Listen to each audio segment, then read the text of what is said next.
আম্মু, তুমিও কিনা আমার বিপক্ষে কথা বললে, আমাকে ট্যুরে যেতে না করে দিলে।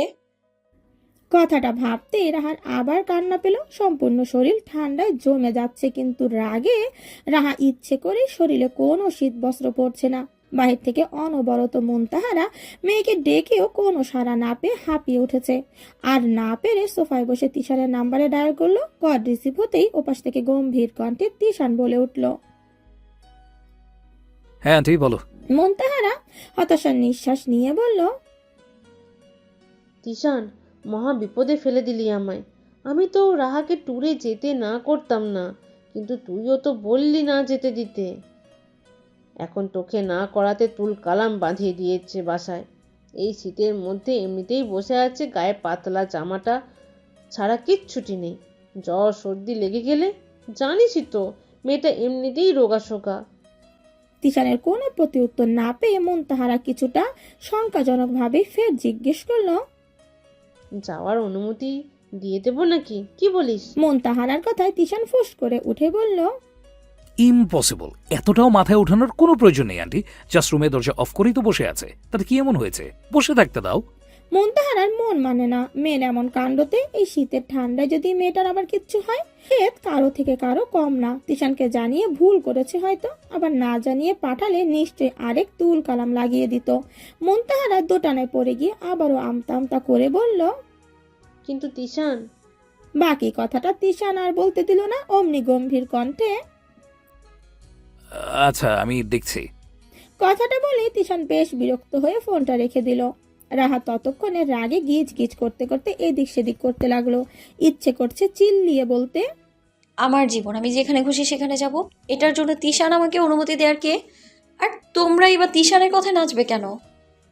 উচ্চ স্বরে কথাগুলো বলতে না পারলেও রাহা বিড় বিড় করে বারবার এই কথাগুলি আওড়াচ্ছে। শীতে একটু পর পর হাঁটু কেঁপে ওঠে, তো আবার কখনো দাঁতে দাঁত লেগে মাঝে মাঝে ভারী আওয়াজ হচ্ছে। লাল আভায় ছেয়ে যাওয়া মলিন মুখটাও ফ্যাকাশে দেখাচ্ছে। রক্তিম ঠোঁট দুটো তীর তীর করে কেঁপে কেঁপে উঠছে, কিন্তু মনের ভেতর রাগের তীব্রতা বেড়েই চলেছে। সাথে তিশানের প্রতি আগ্রহ হারাচ্ছে দ্রুত গতিতে। মনে হচ্ছে এই রাগের মধ্যে তিশানকে সামনে পেলে গলা টিপে ধরতো রাহা। রাহান এমন হা হুতাশের মাঝেই আবারও দরজায় ধাক্কা মারলো।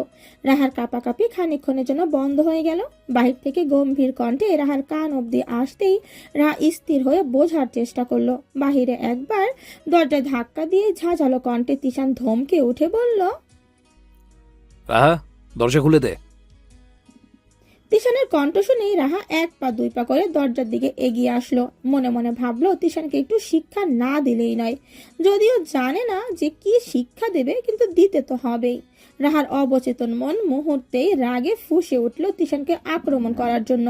অমনি কণ্ঠস্বর স্বাভাবিক করে মায়ের উদ্দেশ্যে গলা বাড়িয়ে ডেকে বলল, আম্মু, আমি তো বের হচ্ছি আমি। আমার অনেক ঠান্ডা লাগছে, তুমি আমার জন্য গরম পানি, চা, কফি যা পারো নিয়ে আসো তো। মেয়ের মুখে কথা শুনে মায়ের মন শান্ত হলো। তিশানকে দরজার সামনে রেখেই দ্রুত পায়ে কিচেনে চলে গেল মেয়ের কথা মতো কাজ করতে। মেয়েকে একটু বেশি আহ্লাদ করেন তিনি। তিশান তখনও দরজার সামনে দাঁড়িয়ে। রাহা ধীরে ধীরে এগিয়ে দরজাটা খুলে দিয়েই দরজার পেছনে লুকিয়ে পড়লো, হাতে এক ঝক পানি সহ। পানিটা তিশানের গায়ে ফেলার সিদ্ধান্ত নিয়েছে। হয়তো বোকা মেয়েটা। রাহা দরজা খুলে দিতেই তিশান আর চোখের সামনে তাকিয়ে দেখলো সম্পূর্ণ রুম অন্ধকার।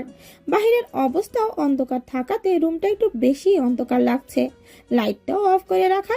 তিশান ডিরেক্ট রুমে ঢুকে না গিয়ে 2 সেকেন্ড থম মেরে দাঁড়িয়ে রইল। বেশ কিছু সময় পর একটা পা রুমের মধ্যে বাড়িয়ে দিয়েও পিছিয়ে নিল, কিন্তু রাহা ভেবেছে তিশান রুমে ঢুকছে। যেই না পানি ছিটিয়ে দেবে, অমনি তিশান রাহার একটা হাত হ্যাচকা টেনে ধরে হাত থামিয়ে দিল। রাহা হতভম্ব হয়ে তিশানের বাহু ঘেঁষে দাঁড়িয়ে রইল। চারপাশে নিস্তব্ধতা মুহূর্তে সময়টাকে জমাট বেঁধে রেখেছে। শুধু তিশানের শক্ত করে ধরে হাতের উষ্ণতা রাহা টের পাচ্ছে বাস্তবতার শেষ টুকরো হিসেবে। তিশানের শক্ত করে ধরা হাতের উষ্ণতা রাহা টের পাচ্ছে বাস্তবতার শেষ টুকরো হিসেবে। তিশানের মুখ এখনো কঠিন, তবুও সে কঠিন চেহারার এক কোণে হঠাৎই এক চিলতে উজ্জ্বলতা খেলে গেল।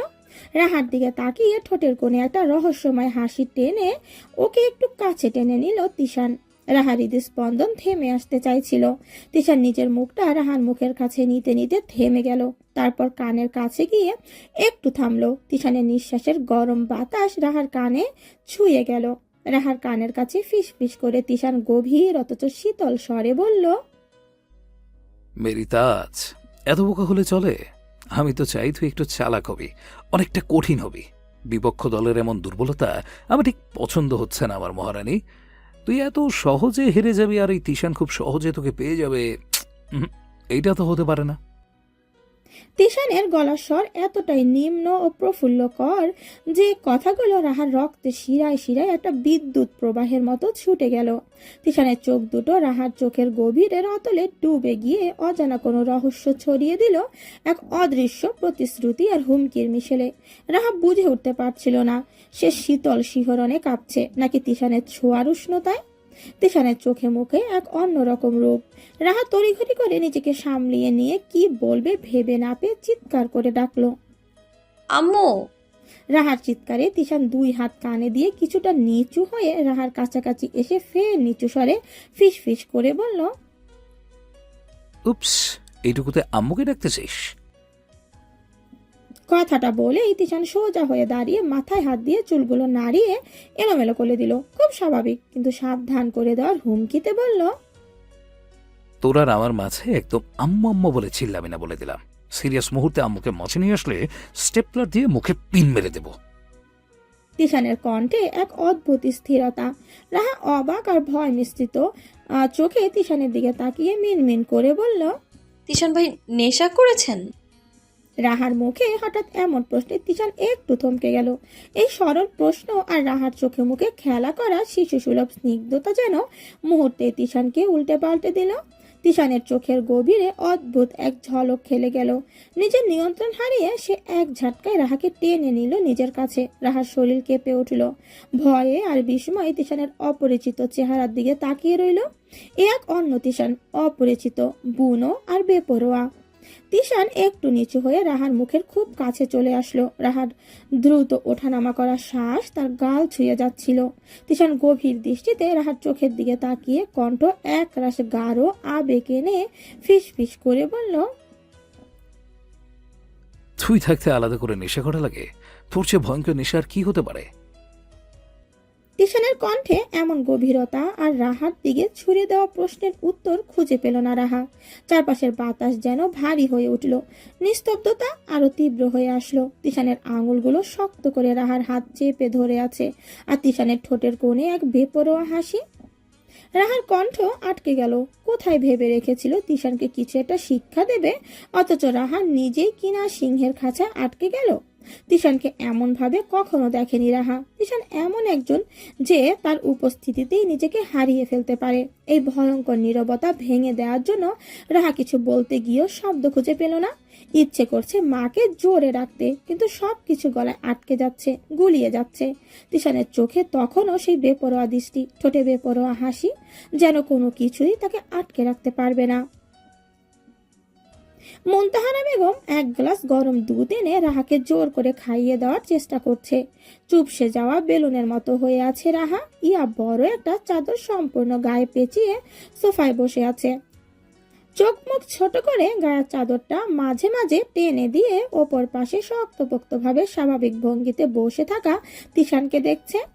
খাওয়া নিয়ে মায়ের জোরাজোরি আর এদিকে তিশানের এমন বেখাপ্পা কাহিনীর খপ্পরে পড়ে রাহার বিরক্ত লাগছে। বারবার তিশানের দিকে তাকাচ্ছে, অথচ তিশান এমন ভাবে ফোন দেখছে মনে হচ্ছে কোনো কিছুই হয়নি। তিশানের এমন পোল্ট্রি খাওয়াটাই রাহার পছন্দ হয় না। চোখ মুখ কুচকে বসে বসে নখ দিয়ে সোফার কাবার খুঁজছে। মুনতাহারা ধমকানো স্বরে বলল, অনেক হয়েছে রাহা, এবার অন্তত দুধটা খেয়ে নে। তোর যন্ত্রণায় আমি বাঁচি না। ছোট্ট থেকে এমন জ্বালিয়ে মারছিস আমাকে, এখনো এই জ্বালানোতেই আছিস। মায়ের কথায় রাহা মুখ তুলে মায়ের দিকে তাকালো। একবার মায়ের দিকে তাকিয়ে ফের তিশানের দিকে তাকালো। তিশান তখনও ফোনে মশগুল, যেন দিন দুনিয়ার খবর নেই। মায়ের এমন কথায় রাহার অভিমানী মন আরো বেশি ফুলে ফেপে উঠছে। চোখ টলমল করছে, মনে হচ্ছে এক্ষুনি কান্না করে দিবে। অতি আবেগী মেয়েরা কিছু বললেই কান্নাকাটি শুরু করে দেয়। রাহা শান্তভাবে দুধের গ্লাসটা হাতে নিয়ে মায়ের দিকে তাকিয়ে বলল, পারমিশন পাচ্ছি তাহলে? মুনতাহার বুঝতে বাকি রইল না কিসের পারমিশনের কথা বলছে। রাহার জবাবে কি বলবে সেটা ভেবে হতাশ দৃষ্টি দিল তিশানের দিকে। তিশান ফোনে চেয়ে থেকেই বলল, একদমই না। তিশানের কথায় রাহার রাগের ফুলকি বেড়ে গেল। অমনি সমস্ত জোর গলায় এনে চেঁচিয়ে বলল, আপনাকে জিজ্ঞেস করিনি, আপনি পারমিশন দেওয়ার না দেওয়ার কে? রাহার এমন কথাতে তিশান চোখ তুলে রাহার দিকে না তাকিয়ে মুনতাহারার দিকে তাকালো, যেন মুনতাহারার কারণে তাকে রাহা এভাবে বলতে পারলো। মুনতাহারা আমতা আমতা করে বলল, রাহা, বেশি করছিস কিন্তু তুই। এভাবে কারোর সাথে কথা বলে? তিশান কে মানে? তিশান তোর বড় ভাই সমতুল্য। তোর একটা বড় ভাই থাকলে যেমন তোকে আদর যত্ন করতো, তেমনই শাসনও করতো। রাহা অসহায় দৃষ্টিতে মায়ের দিকে তাকিয়ে কণ্ঠে হতাশা এনে বলল, কিন্তু আম্মু, তিশান ভাই শুধু শাসনই করে, আদর যত্ন তো করে না। তাহলে সে কিসের ভাই? মুনতাহারা মেয়ের কথায় হতাশ হয়ে তিশানের দিকে তাকাতেই তিশান হুট করে উঠে দাঁড়ালো। গায়ে শার্ট টেনে ঠিক করে শার্টের হাত গুটাতে গুটাতে রাহার দিকে এগিয়ে সে মুচকি হেসে বলল, আদর লাগবে বুঝি? আহারে, আমাদের রাহার আদর যত্নের দরকার। তিশানের এমন পল্টি মারা দেখে রাহার চোখ উপরে উঠে গেল। মুনতাহারার বুঝতে বাকি রইল না তার বোনের ছেলে নির্ঘাত এখন ফাজলামো করবে। তিশান এগিয়ে এসে রাহার পাশে গা ঘেঁষে বসে পড়ল। টেবিল থেকে গ্লাসটা হাতে তুলে এক হাতে গ্লাসটা রাহার দিকে এগিয়ে দিয়ে অন্য হাত দিয়ে রাহার মাথায় হাত বুলিয়ে দেওয়ার ভঙ্গিমা করে বলল, খেয়ে নে তো দেখি। রাহার চোখ বড় বড় করে তিশানের দিকে তাকিয়ে রইল। মনে মনে ভাবল, আর যাই হোক, এই তিশানকে বিশ্বাস করা যাবে না। নিশ্চয়ই মনে অন্য কিছু চলছে। রাহার তাকিয়ে থাকার মধ্যে তিশান রাহার কানে কানে ফিস ফিস করে বলল, আদর যত্ন লাগবে আগে বলবি না? আর প্রশ্ন তুললি আমি কে, তাই না? যেহেতু অধিকারের প্রশ্ন চলে আসলো, তখন তো সবটুকু অধিকার আমি তিশান আদায় করে নেব। তোকে নিজের করে নিয়েই তারপর আদর যত্ন কাকে বলে, কত প্রকার ও কি কি, সব ব্যাখ্যা করবো মেরি তাজ। Just wait and watch. তিশানের কথায় রাহা ফুলে উঠে যেই চিৎকার করতে যাবে অমনি কলিং বেল বেজে উঠল। কলিং বেলের শব্দে রাহা তিশান দুজনেই থেমে গেল। মুনতাহারা এসে দরজা খুলতেই নিশা, জেরিন, মিলি, নীলা সবাইকে কাচুমাচু হয়ে দাঁড়িয়ে থাকতে দেখতে পেল। মুনতাহারা মেয়ের ফ্রেন্ডগুলোকে ইতিমধ্যে পরিচিত হয়ে নিয়েছিল বলে চিনতে অসুবিধা হলো না। সৌজন্যমূলক হেসে ভেতরে আসতে বলল। নিশা দ্রুত রুমে ঢুকেই রাহা আর তিশানকে একসাথে বসে থাকতে দেখে একটু পিছিয়ে আসলো। জেরিন ফিস ফিস করে নিশাদের কানের কাছে গিয়ে বলল, কি রে, এ তো দেখি রয়্যাল বেঙ্গল টাইগারের খপ্পরে এসে পড়লি। বলেছিলাম না, এই ব্যাটা তিসাইন না রাহাকে যেতে দিচ্ছে না। দেখ এবার আমাদেরকেও না আটকে রাখে। জেরিনের কথা শুনে মিলি কাতো কাতো গলায় বলল, দোস্ত, এভাবে বলিস না। মিলিকে থামিয়ে দিয়ে নিশা চাপা স্বরে বলল, চুপ থাক পাপির দল, দেখ আগে কি হয়েছে। তা না নিচে নিজে সব ঠিক করে ফেলছে। এত কথার মাঝেই রাহা ফ্রেন্ডদেরকে দেখে সোফা ছেড়ে উঠে দৌড়ে আসতে যাবে, অমনি পড়ে যেতে নিলেও নিজেকে সামলে নিল। সবার সামনে এসে হাসি হাসি মুখ করে দাঁড়িয়ে বলল, ইস, তোরা এসেছিস, কত খুশি লাগছে আমার। ও নিশা রাহার দু হাতে ঝাপটে ধরে ফিস ফিস করে বলল, রাগ তোর খুশি, সমস্যা কি? কলেজে যাস নাই কেন? কোনো গন্ডগোল হয়েছে? টুরে যাবি না? রাহা চোখ পিট পিট করে তাকিয়ে বলল, আগে বস, তারপর বলছি। এত প্রশ্ন একসাথে কিভাবে করিস? ইয়া আল্লাহ, একটু শ্বাস নিয়ে ভালো করে। নিশা বাকি সবাইকে নিয়ে এক পাশে গুটি গুটি মেরে বসতে বসতে দাঁত কিনমির করে বলল, বসতে আসি নাই, কাহিনী বল। রাহার এতক্ষণে সব অশান্তি নিমিষেই শেষ হয়ে গেল বান্ধবীদের দেখে। রাহা এক গাল হেসে বলল, উপস, শান্ত হতো, এত দুঃখ করিস না তো, সব ঠিক হয়ে যাবে। তোরা যেহেতু বাসা পর্যন্ত এসেছিস, তখন আমি তো যেভাবেই হোক ট্যুরে যাবই। রাহার কথাটা বলে এক কোনায় বসে থাকা তিশানের দিকে তাকালো। তিশানের চোখে মুখে কোনো ভাবমূর্তি দেখা গেল না। রাহা বিরক্ত হলো। তিশানের এই একটা বড় ধরনের সমস্যা। সে মানুষের সামনে একেবারে মহা সাধু সেজে বসে থাকে। তার নিষ্পাপ চোখ মুখ দেখে বোঝার উপায় থাকে না সে কত প্রকারের শয়তানি জানে। আর সব রকমের শয়তানির শিকার কেবল রাহা একাই হয়। সবাইকে একটু নাস্তা পানি খাওয়ানো হলো। নিশা ছটফট করছে কখন আসল কথায় আসা যায়, আর তিশান কেন বের হচ্ছে না এটা ভেবে। রাহা নিজেও বারবার তিশানের দিকে তাকাচ্ছে আর ভাবছে যায় না কেন। তিশানের মধ্যে কোনো ভাবান্তর নেই, সে এক ধ্যানে মুখের উপর একটা বই ধরে বসে আছে। তাকে দেখে বোঝার উপায় নেই সে বই পড়ছে নাকি শুধু বইটা খুলে বসে আছে। রাহাকে ইশারা করে মিলি ফিসফিস করে বলল, দেখ, বেড়া এমন ভাব করছে মনে হচ্ছে পড়ে টড়ে উল্টাই ফেলতেছে, অথচ কানটা খাড়া করে রেখেছে আমাদের দিকে। মিলির কথায় মুখ টিপে হেসে জেরিন বলল, একদম উচিত কথা। যাক, এত উচিত কথা বলিস না রে মিলি, পরে দেখা যাবে তোর চাপার দুই একটা দাঁত নেই। জেরিনের কথায় সবাই মুখ চেপে ধরে কিছুক্ষণ হেসে নিল। তাদের সবার হাসির মধ্যেই পুনরায় কলিং বেল বেজে উঠল। সবার মনোযোগ এবার দরজার উপরে ব্যক্তিটার ওপর। রাহা ভাবলো এখন আবার কে আসতে পারে। মুনতাহারা কিচেনে ব্যস্ত থাকায় রাহা চিন্তা ভাবনা করতে করতে দরজা খুলে দিল। একদম রেডি সেডি অবস্থায় হাতে ব্যাগপত্র নিয়ে দাঁড়িয়ে আছে তানিয়া। রাহা তানিয়াকে দেখে বেশ খুশি হলো। তানিয়াকে আয়েশ করে বলল, তানিয়া আপু, তুমি একদম প্যাকেট হয়ে চলে এসছো, ভালোই হয়েছে। এবার অনেক দিন আমাদের বাসায় থাকবে কিন্তু। তানিয়া কিছু না বলে রাহাকে পাশ কেটে চলে গেল। রাহা তানিয়াকে দেখতে দেখতে দরজাটা আটকিয়ে দিয়ে এসে হাসি হাসি মুখ করে দাঁড়াতে তানিয়া গম্ভীর কণ্ঠে বলল, 5 মিনিট দিলাম, রেডি হয়ে আয়। রাহা অবাক হয়ে মুখ চাওয়াচাই করতে লাগলো। কিছু বুঝতে না পেরে মুখে জিজ্ঞেস করলো। রেডি কেন আপু? তানিয়া ঠোঁট উল্টে বলল, ঢং করছিস? ভাইয়া কি তোকে কিছু বলে নাই নাকি?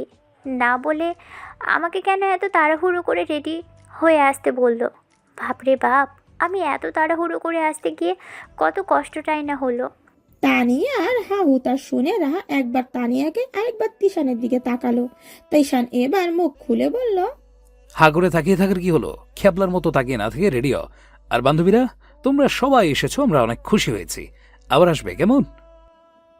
তিশানের কথায় নিশা চোখ পাকিয়ে তাকালো। কিছু কিছু বলার সাহস পেল না, কিন্তু অপমানিত হয়েছে বোঝা যাচ্ছে। নিশা কিছু না বললেও রাহা কিছুটা চেঁচিয়ে বলল, তিশান ভাই, ইয়ার কি করছেন নাকি ফাজলামো করছেন? হ্যাঁ, তিশান মেকি হেসে বুড়ো কুচকে বলল, কোন দিক দিয়ে তোকে আমার বেআইন লাগে যে তোর সাথে আর কি করবো? আর লিসেন, তিশান ফাসিল নয় যে ফাজলামো করবে। তিশান শুধু সত্যিটা বলে, আর খুব সুন্দরভাবেই বলে। তিশানের মধ্যে কোনো অনুতপ্ত ভাব কখনো দেখা যায় না। এবারও তার ব্যতিক্রম হলো না। তিশানের কথায় রাহা দাঁত কিরমির করে বলল, আপনি তিশান হন আর জঙ্গলের হনুমানই হন না কেন, তার মানে এই যে আপনি যা খুশি বলে দেওয়ার লাইসেন্স পেয়ে গিয়েছেন? তিশান রাহাকে ফের জবাব না দিয়ে 2 সেকেন্ড চুপ থেকে মাথা নিচু করে চিৎকার করে মুনতাহারাকে রাখলো। আন্টি, কিচেনে কাজ ফেলে দ্রুত পায়ে মুনতাহারা ছুটে এসে বলল, কি হয়েছেটা কি? তোরা কি একটু শান্তি দিবি না নাকি? মুনতাহারা কথা সম্পূর্ণ এড়িয়ে গিয়ে তিশান বসে থাকা থেকে ফট করে উঠে গিয়ে কাট কাট কণ্ঠে বলল, তোমার মেয়ে বলেছে সে ট্যুরে যাবে। আমি ট্যুরে যাওয়ার ব্যবস্থা করেছি, তানিয়াকে ডেকে পাঠিয়েছি। এখন তাকে বলো রেডি হয়ে নিচে আসতে, আমি ওয়েট করছি। মুনতাহারা আমতামতা করে বলল, কিন্তু কোথায় যাবে? এটা তো কলেজ ট্যুর, তানিয়া কিভাবে যাবে? আর তুই বা কিভাবে? তিশান থামিয়ে দিয়ে গম্ভীর কণ্ঠে বলল, ট্যুরে যেতে চেয়েছে, ট্যুরে যাচ্ছে। ট্যুর হলেই হলো, হোক সেটা কলেজ ট্যুর কিংবা তানিয়ার সাথে ট্যুর। আমি নিচে গেলাম, আমার কথার হেরফের যেন না হয়।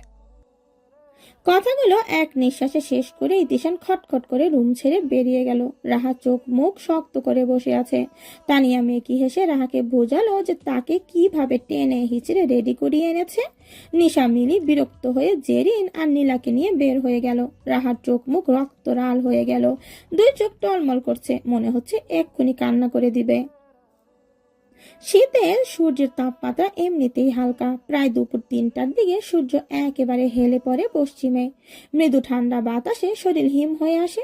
এরকম একটা সময় যদি গাড়িতে থাকা হয় তাহলে তো গাড়ির ছুটে চলার সাথে সাই সাই করে তীব্র বাতাস এসে গায়ে লাগে, যা শরীর একেবারে হিম করে তোলে। এই তীব্র ঠান্ডার মধ্যে রাহার বেশ ভালো লাগছে। অবশ্য শীতও তেমন লাগছে না।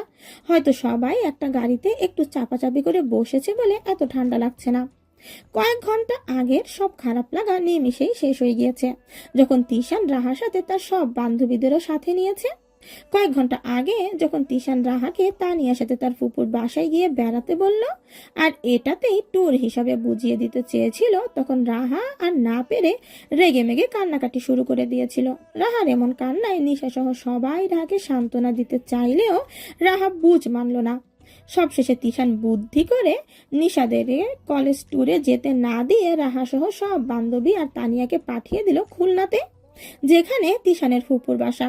ফুপু প্রায় সব বলে কয়েও তাদেরকে নিতে পারে না। এই সুযোগটাই কাজে লাগিয়ে তিশান তাদেরকে খুলনাতে পাঠানোর ব্যবস্থা করলো। বাসায় থাকা অবস্থায় রাহা যখন কান্নাকাটি করছিল তখন তিশান ধমকে উঠে বলল, নেকা কান্না বন্ধ কর, তা না হলে ঘরে বেঁধে রেখে দেব, বেয়াদব। তিশানের ধমকে রাহার কান্নার স্বর বেড়ে গেল। এক প্রকার বিলাপ যাকে বলে। কান্না করতে রাহার লজ্জা লাগে না, বরং সে ছোটবেলা থেকেই তিশান সহ সবার সামনে ঘ্যান ঘ্যান প্যান প্যান করে কান্না করতেই থাকতো, কিছু চেয়ে না পেয়ে। শেষমেশ রাহাকে চাওয়া জিনিসটা এনে দিতে হতো, তারপরই তার কান্না বন্ধ হতো। ছোটকালের সেই স্বভাবটা সম্পূর্ণ পরিবর্তন হয়নি এখনো। তিশানের ধমকে নিশা সহ সবাই একপাশে কাচুমাচু হয়ে ফ্যাল ফ্যাল করে তাকিয়েছিল। তানিয়া চোখ মুখ কুঁচকে বসেছিল। মুনতাহারা কাকে কিভাবে সামলাবে বুঝতে পারছিল না। অমনি ফোনটা বেজে উঠল। রাহার বাবা শরীফুল কল করেছে।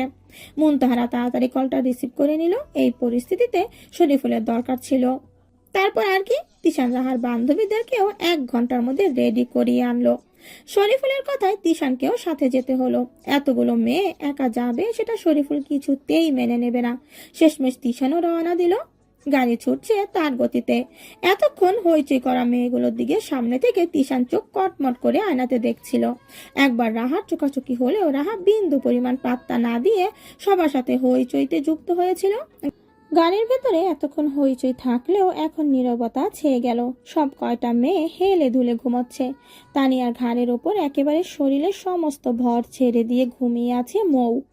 এই মেয়েটাকে ছাড়া আসতে পারেনি ওরা। যখন শোনা গেল রাহার সব বান্ধবীরাও যাচ্ছে সাথে, তখন তানিয়ার মা রোকেয়া বেগম মৌকেও সাথে করে দিয়ে দিলেন। রোকেয়া বেগম মৌকে একটু আদর যত্ন করে। ভেবেছে সবাই যেহেতু যাচ্ছে তাহলে মৌ একা থেকে কি করবে, তাছাড়া মেয়েটার বেড়াতে যাওয়ার তেমন জায়গা নেই। মৌ যাবে শুনে তিশান দাঁত কিরমির করে তানিয়ার দিকে তাকালেও তানিয়া মেকি হেসে বুঝালো মা যেহেতু বলে ফেলেছে এখন আর না করা যাবে না। ময়ের শরীরে সমস্তটা তানিয়ার উপরে বিধায় তানিয়া একদম গাড়ির সাথে লেগে হেলে পড়ে আছে। মেয়েদের চুপচাপ হয়ে থাকা খেয়াল করতেই তিশান ঘাড় ঘুরিয়ে পেছনে তাকালো। সর্বপ্রথম তানিয়ার অবস্থা দেখে তিশান ড্রাইভারকে বলে গাড়ি সাইড করে থামাতে বলল।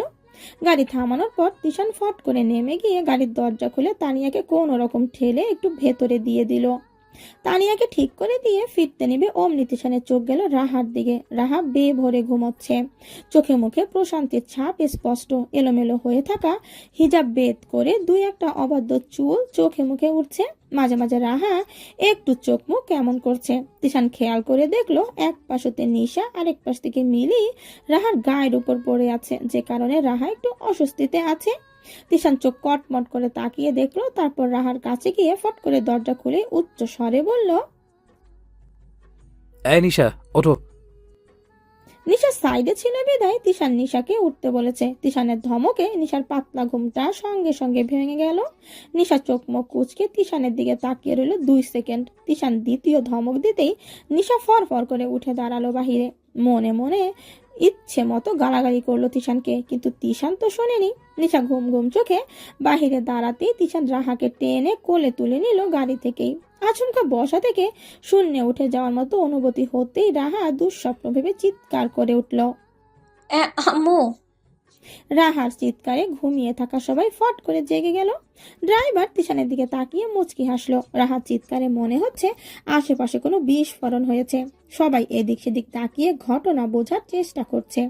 তিশান বিরক্ত হয়ে গেল রাহার চিৎকারে। 2 পা এগিয়ে এসে সামনের সিটে রাহাকে কোল থেকে থপ করে ফেলে দিল। রাহা তখনও ভাবুক হয়ে তাকিয়ে আছে তিশানের দিকে। বোঝার চেষ্টা করছে এটা বাস্তব, কল্পনা নাকি স্বপ্ন। চোখ মেলে তাকিয়ে থাকা রাহাকে তিশান পাত্তা না দিয়ে পেছনে গিয়ে নিশাকে বসতে বলে দরজা আটকিয়ে দিয়ে সামনে এসে রাহাকে গাড়ির গ্লাসের কাছে বসিয়ে রাহা আর ড্রাইভারের মাঝে বসে পড়ল। ঘটনা কি হয়েছে বুঝতে পেরে রাহা চেঁচিয়ে বলল, আশ্চর্য, আমাকে এখানে কেন বসিয়েছেন? তিশান নিচু গলায় ড্রাইভার যেন না শোনে সেভাবে বলল, ওখানে এত গাদাগাদি করে বসেছিলি তাই। এতগুলো মেয়ের জায়গা হয় নাকি? একটা আরেকটার সাথে ঘেঁষে ঘেঁষে বসে আছে। এখনো তোর স্বভাব পরিষ্কার পরিচ্ছন্ন হলো না। রাহা কপাল চাপড়ে গাড়ির সাথে হেলে বসে পড়ল। বসে যেহেতু পড়েছে, এখন বাকি রাস্তা তিশানের সাথেই আজাইরা ঝগড়াঝাটি করে মুড নষ্ট করতে চাচ্ছে না। রাহা সামনের সিটে চলে আসাতে পেছনে সবাই মিলে প্ল্যান করলো রাহাকে এখন জেলাস ফিল করাবে। যেই প্ল্যান সেই কাজ, সবাই মিলে গান গাইতে শুরু করলো। রাহা পেছনে ফিরে তাকাতেও পারছে না, পেছনে তাকানোর মতো ঘাড় ফেরানোর মতো এত স্পেস নেই। রাহা ঠোঁট উল্টিয়ে তিশানের দিকে তাকাতেই তিশান পাশ থেকে রাহার গিটারটা কোলে তুলে নিল। তিশানের হাতে গিটার দেখে রাহার চোখ চিকচিক করে উঠল আনন্দে। তিশান রাহার আনন্দময় মুখটা দেখে খানিক হাসলো লুকিয়ে, তারপর গিটারের স্বর তুলে গাইতে শুরু করলো। ঠিক এমন এভাবে তুই থেকে যা স্বভাবে, আমি বুঝেছি ক্ষতি নেই, আর তুই ছাড়া গতি নেই। ছুঁয়ে দে আঙুল, ফুটে যাবে ফুল, ভিজে যাবে গা, কথা দেওয়া থাক, কেলে যাবি চোখের বাইরে না। ছুঁয়ে দে আঙুল, ফুটে যাবে ফুল, ভিজে যাবে গা, কথা দেওয়া থাক, কেলে যাবি চোখের বাইরে না। গান চলতে থাকলো, পেছনে সবাই হইচই ইতিমধ্যে থেমে গেল। তিশানের গানের স্বর সবাই চুপ হয়ে গেল। রাহার মতো ওরা কেউই জানে না যে তিশান সুন্দর করে গান গাইতে পারে। রাহা মুগ্ধ নয়নে শুনছিল ঠিক, কিন্তু সে অন্য কল্পনার রাজ্যে চলে গিয়েছে, যেখানে সে কোনো এক রাজপুরীতে রাজকন্যা হয়ে বসে বসে মনোমুগ্ধ হয়ে গান শুনতো। আর সেই গান কোনো এক রাজকুমার করত, যে রাজকুমারের কোনো অস্তিত্ব নেই পৃথিবীতে, যার অস্তিত্ব কেবল রাহার কল্পনাতে একটু একটু রয়ে গিয়েছে। সময় পেতে সেটা মনে পড়ে যায়। রাহা কল্পনার রাজ্যে এতটাই মগ্ন ছিল যে তার মাথায় যে গানটা ইবরাজ নয় বরং তিশান করছে।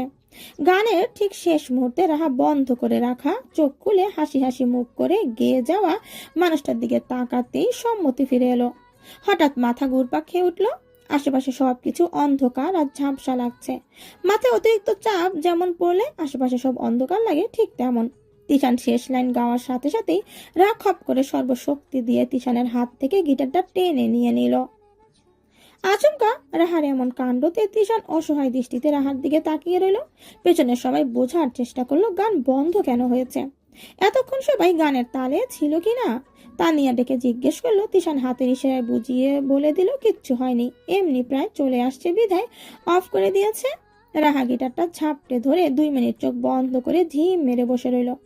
তিশানের সারা শব্দ না পেয়ে তাৎক্ষণিক রাহার মনে পড়লো তিশান তাকে ধমকাধমকি দিল না তো। তিশান তো নিশ্চয়ই কিছু না কিছু বলতো, অথচ কোনো সারা শব্দ পাওয়া যাচ্ছে না। ভাবতে ভাবতে রাহা নিজের মাথা ঠান্ডা করে চোখ তুলে তিশানের দিকে আটকে তাকাতেই দেখলো তিশান নির্বিকার দৃষ্টিতে সামনের দিকে তাকিয়ে আছে। তিশান একদম চুপ হয়ে আছে, চোখে মুখে এক প্রকার বিষণ্ণতা। তিশানের চুপ থাকা রাহাকে ভাবাচ্ছে। রাহা অনুতপ্ত হয়ে তিশানকে কিছু বলতে যাবে, অমনি তিশান হাত নাড়িয়ে থামিয়ে দিয়ে বলল, হয়েছে। তিশানের এটা অভিমান নাকি রাগ রাহা জানে না, তবে এটা এই প্রথম রাহা টের পাচ্ছে। তিশানের হাতের দিকে নজর যেতেই রাহা দেখলো গিটার টান মেরে আনার ফলে তিশানের একটা আঙুল একটু কেটে গিয়েছে আর রক্ত পড়ে পড়ে অবস্থা। কাটা স্থান লাল টুকটুকে হয়ে আছে। রাহা বেশ অনুতপ্ত হলো, বুঝলো যে খারাপ কিছু করে ফেলেছে তিশানের সাথে।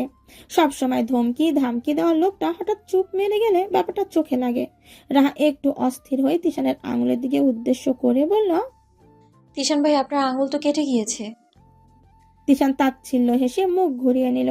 রাহা তিশানের মুখের দিকে তাকিয়ে আছে। তিশানের ঠোঁটে তখনও তাচ্ছিল্যের হাসি। তিশান অন্যদিকে তাকিয়ে থেকে রাহার উদ্দেশ্যে বেশ গম্ভীর কণ্ঠে বলল, তোর আঙুলও তো আমি কেটেছিলাম, সেটার প্রতিশোধ নিলি? একদিন তো দেখা যাবে প্রতিশোধ হিসেবে আমাকেও মৃত্যুদণ্ড দিবি। রাহা অবাক হয়ে তিশানের মুখের দিকে তাকিয়ে আছে। তিশান মুখ ঘুরিয়ে রেখেছে বিধায় মুখের এক পাশ দেখা যাচ্ছে। খোঁচা দাড়িগুলো গালের এপাশে লেপ্টে আছে, আর কিছুটা দূরত্বে ঠোঁটে সে তাচ্ছিল্যের হাসি। রাহার মাথার ওপর দিয়ে গেল সব। তিশানের হাসি আর তিশানের বলা সেই কথা, যেটার কিছুই বুঝতে পারলো না রাহা। রাহা বোকা স্বরে আওড়ালো, আমি কেন আপনাকে মৃত্যুদণ্ড দিতে যাব তিশান ভাই? চারপাশ নিস্তব্ধতা, গাছপালার পাতা হালকা নড়ছে, প্রকৃতি যেন একেবারে শান্ত। হালকা বাতাস আছে, সূর্যের একরাশ চিকন রেখা এসে পড়েছে পুকুরের পানিতে, যেন সোনালি কোনো রোশনি। রাহা বসে আছে আনমনে পুকুরের পাড়ে। পুকুরের পানি একদম স্বচ্ছ, একদম আয়নার মতো। রাহা একটু নিচু হয়ে নিজের প্রতিচ্ছবি পানিতে দেখতে চাইল।